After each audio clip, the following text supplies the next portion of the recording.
네, 안녕하세요. 여러분들의 구독과 좋아요로 이 채널이 유지되고 있습니다. 네, 영상 속도는 1.5배를 추천드리고요. 항상 구독자님, 멤버십 회원님들에게 감사하다라고 말씀을 드리면서, 자, 이번 내용은 비트코인에 대한 수급에 도움이 될 수 있을 만한 몇 가지 내용과 그리고 최신의 지금 영향을 받고 있는 내용 기반으로 한번 준비를 해봤습니다.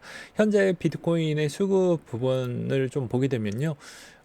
자, 보게 되면 지금의 플로우에서는 아이셔즈의 동향 추이가 수급이 9월달 이후부터는 거의 많이 늘어나고 있지 않는 모습을 볼 수가 있습니다. 그리고 마찬가지로 그레이스케일도 그만큼 수급이 한동안 좀 많이 저조해지고 있다, 이렇게 볼 수가 있게 되겠고요. 그 다음에 이제 마찬가지로 이더리움도 이제 비트와이즈가 좀 긁어준 부분으로 인해서 좀 차이점이 있긴 했지만 계속 이게 꾸준하게 들어올지가 관건이 될 것 같은데, 향후의 동향성은 11월 달에 따른 대선 때문에 그걸 좀 더 눈치 보기 장을 좀 보면서 대응을 하려고 하는 투자자들에 따른 생각이 좀 더 있지 않겠냐라고 추정을 좀 해보고 있는 시장이고요. 그 다음에 이제 이번에 여러 가지 또 지표도 나오기도 했습니다. 지표 나오고 나서 여기에서도 볼 수 있듯이 오스틴 시카고 연은 총재, 그리고 애플리스 연은 총재, 애틀랜타 연은 총재, 이렇게 이야기가 나왔는데요. 이제 오스틴 씨가 좀 더 유연하게 이야기를 좀 하기도 했습니다. 시장에 좀 도움될 만한 내용이라고 볼 수가 있는데요. 연준이 노동시장의 붕괴 없이 인플레이션 통제에 성공을 했기 때문에 금리 인하를 더 빨리 내려야 된다. 그리고 노동시장 부분을 좀 더 신경을 많이 쓰고 있다라는 부분이라고 볼 수가 있는데요. 이제 40년 만에 물가도 높았고, 그리고 그게 제자리로 왔기 때문에 금리도 이제 제자리만큼 가야 되겠죠. 그래서 이게 더 빨리 내려야 된다라는 주장이라고 보시면 될 것 같습니다. 그리고 애플리스 연은 총재도 금리 인하 속도 좀 더 느려질 것 같다라고 이야기를 하고 있지만, 이게 왜 그러냐면 이제 금리 인하 속도가 내려가지만 여기서 일시적 인플레이션이 좀 나올까 우려하는 연은 총재들이 좀 있다. 그 대신 이제 고용 냉각이 좀 더 가속화가 되면 요거 좀 쉽지 않을 수도 있기 때문에, 이제 연은 총재들과 그리고 연준 의장에 따른 또 어찌 보면 자기의 성적표가 이번이 정말 중요한 시점이라고 보고 있는 바가 될 것 같습니다. 그 다음에 요 가운데 아사히즈가 이제 비트코인은 좀 주춤하고 있으니까 민코인에 좀 관심을 가져보는 거 어떻겠니? 라는 내용이 좀 있었고요. 그 다음에 테더의 시가총액이 1180억 달러 돌파를 했고, 시장 점유율도 75%대까지 확대를 보여주고 있는 모습을 볼 수가 있게 되겠습니다. 이번에 이제 옵션 만기가 이제 도래가 오고 있는데, 풋콜 비중이 0.85 정도가 나와주고 있습니다. 그러니까 옵션 매수자가 프리미엄을 잇는 가격대가 58,500달러 선 정도가 되는데요. 왜 제가 이제 이 이야기를 하냐면, 비트코인에서 좀 더 구매력을 땡겨줄 수 있는 게 옵션 시장입니다. 이제 옵션 시장 부분에 따라서 승인 한 점이 앞으로 이제 시장이 좀 더 확장성이 열린다라고 보시면 될 것 같고요. 여기서도 이제 감마 스퀴즈라고 해서 옵션을 매도자들이 손실을 방지하기 위해서는 대량으로 매수를 어느 정도 기초 자산을 해야 됩니다. 그러면 여기에서 가격이 급등하는 현상이 나온다라고 되어져 있는데, 아직은 이제 막 시작한 지 이제 한 며칠밖에 안 됐기 때문에 이 효과를 보기 위해서는 못해도 한 6개월 정도는 좀 더 지나고 나서 봐야 되지 않겠냐라고 저는 보고 있는 실정입니다.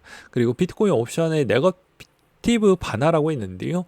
여기서도 이제 기초 자산 가격이 상승할 때 옵션의 변동성도 함께 증가하는 현상이다 보니까 올라갈 때 더 많이 올라갈 수 있고요. 내려갈 때도 좀 더 많이 내려갈 수 있는 가능성이 있습니다. 그 대신 유동성이 커지고, 그 다음에 이런 파생 상품이 늘어난 만큼 기초 자산 부분을 필수 요건으로 어느 정도는 가져가야 되기 때문에 이런 측면은 앞으로 좀 긍정적이다, 매력적이다라고 볼 수가 있겠고요. 그 다음에 이 점에서도 여러분들이 이제 크립토파라고 해서 이제 사람들이 간혹 이제 놓치는 부분이 무엇이냐면, 새로운 기술이다. 그건 저도 동의하지만 새로운 기술이라고 해서 뭐 전혀 다른 길을 가고 있는 게 아닙니다. 이 기존 금융 부분을 어느 정도 깔아두고, 깔아두고 여기에 새로운 걸 입힌 것 뿐이거든요.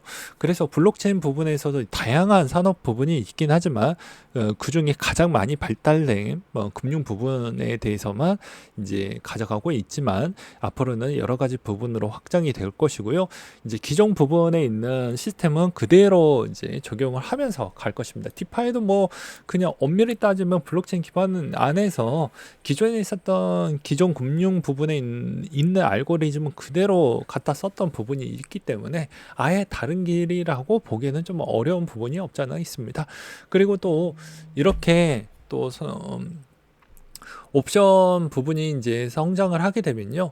앞으로 이제 어떻게 보면 이 시장 안에서도 이제 현물에 따른 그런 부족 부분은 실제 거래소에서도 많이 긁어야 되는 상황도 올 수도 있습니다. 아직은 그런 시장까지는 아니지만 그런 날이 곧 올 확률은 매우 매우 높다. 그리고 그만큼 이제 여러 이런 은행 쪽에서도 옵션 거래 채권 상품이 계속해서 나올 것이니까 이제 앞으로 이제 대대적으로 사용할 수 있을 만한 그런 매개체가 더욱더 확대가 되니 이거는 좀 더 조금만 더 시간만 조금만 더 기다려 주신다라고 하면 아마 좋은 결과값이 나오지 않겠냐라고 생각을 하고 있는 바입니다. 그래서 ETF가 됐는데 무슨 부분이 있냐? 그러니까 선물 시장이 이제 어떻게 보면 거래소 CEX의 선물 시장이 있었고 현물이 나왔고 여기에 레버리지가 나온 뒤에 옵션으로 갔죠. 옵션 시장이 생각보다 크기 때문에 옵션 시장에 이제 시장의 안정화 구간대까지만 도래한다라고 하면 지금보다 더 많이 올라갈 것으로 저는 보고 있기 때문입니다. 그다음에 그레이스케일 이제 인베스트먼트 비중의 포트폴리오 부분도 약간씩 변화 추이가 좀 있었기 때문에 이런 점을 좀 보시기 바라겠고요. 최근에는 이제 아발란티 쪽에서 들어온다라는 포트 부분도 있었고, 그리고 이번에 나스닥 크립토 인덱스 부분이 있습니다. 이 크립토 인덱스 부분도 보게 되면 비트코인, 이더리움, 체인링크, 라이트코인, 아발란체, 유니스다, 뭐 폴카다 뭐 이렇게 보여지기는 하는데요. 앞으로 무엇이 더 추가가 될 것인지 이 크립토 인덱스 부분도 좀 같이 보시는 것도 추천을 드리는 바가 될 것 같습니다. 그래서 9월달 이제 거의 다 지나갔고 9월달이 어느 정도 이제 가격만 적당하게만 방어만 해준다고 하면 전 나쁘지 않게 본다라고 이야기를 많이 드리기도 했었죠. 10월달 구간대 추이로도 본다라고 해도 요 정도로만 마무리를 해도 10월달 나쁘지 않았던 데가 훨씬 더 많았기 때문에 나쁘진 않을 것으로 저는 보고 있습니다. 아무리 뭐 문제성이 크게 나올 수 있을 만한 여건들은 거의 다 지나갔다라고 생각을 하고요. 변칙과 변수만 있을 뿐이라고 저는 생각을 하고 있는 바입니다. 그리고 이제 마지막으로 이제 소신발언 또 할 수밖에 없을 것 같은데요. 이번에 이제 금투세도 폐지냐 폐지가 아니냐에 따라서 이제 코인은 금투세의 하위 카테고리 하위에 같이 들어가져 있기 때문에 이 점도 같이 좀 참고하시길 바라겠습니다. 근데 이제 최근에 이번에 민주당에서 여러 가지 열띤 토론회를 좀 했다라고 하는데요. 이제 이 글을 남기셨던 분도 확실히 객관적이고 심도 있게 좀 잘 보셨던 것 같아요. 제가 저번에도 이야기를 했죠. 민주당을 싫어하는 게 아니고요. 민주당, 국힘 다 똑같습니다. 국회의원들이 제가 왜 미국처럼 상원하고 하원을 나뉘어야 된다라는 이 주장을 내는 이유가 있습니다. 엄밀히 따지면 여러분들에 따른 그런 공감대도 좀 필요하고 소통도 좀 필요하긴 하지만 한편으로는 여러분들의 집단 사회체제 구성에 어느 정도 좀 더 나은 방향성으로 가기 위해서는 전문직화 됐던 국회의원들이 가야 됩니다. 예를 들어서 더 쉽게 이야기를 하면 건설 쪽이라고 보면 토목과 출신에 있는 라이센스를 전혀 가지고 있지 않는 사람이 그것도 토목 관련이나 국토교통부 장관이 되었다고 하면 여러분들은 그게 납득이 될까요? 그게 아니죠. 근데 국회의원은 다 대부분 그런 형태로 대부분 당선이 되는 비중이 훨씬 더 많습니다. 국내 시스템은 원래 그래요. 왜냐?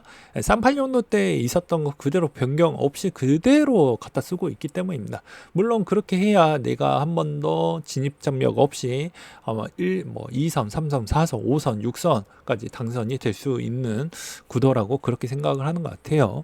그래서 뭐 그런 측면이 좀 없지 않아 있는 것 같고, 토론에 임하는 태도도 올바르지 않는다. 가볍게 웃고 등맞이에 기대고 준비한 것도 좀 많이 미약하다라는 내용들도 많이 나와주고 있는 실정입니다.